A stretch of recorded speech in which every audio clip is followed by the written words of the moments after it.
You don't have to store it all in Amazon. And, even more so, you don't want to do that because of the recent changes.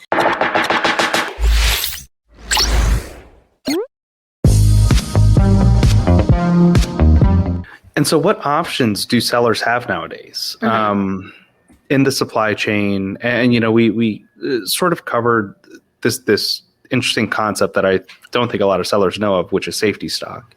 But when they do need to get more inventory and rely less on this just-in-time supply chain that we have developed closer and closer to being really that just-in-time, it's like you're placing an order, you know exactly what day to place an order. Yeah. What solutions are out there for them? Yeah. So there's a couple of places to store your safety stock. You don't have to store it all in Amazon. And, even more so, you don't want to do that because of the recent changes. But you can store it at a third-party warehouse, either locally, or another option is to work with your supplier. One of the things that can be done with a supplier is that they only ship a partial order. So let's say, you order 3 months worth of inventory and you ship 2 months, 1 month of inventory goes to Amazon, 1 month goes to your local warehouse. And then you say, hold the third month of inventory.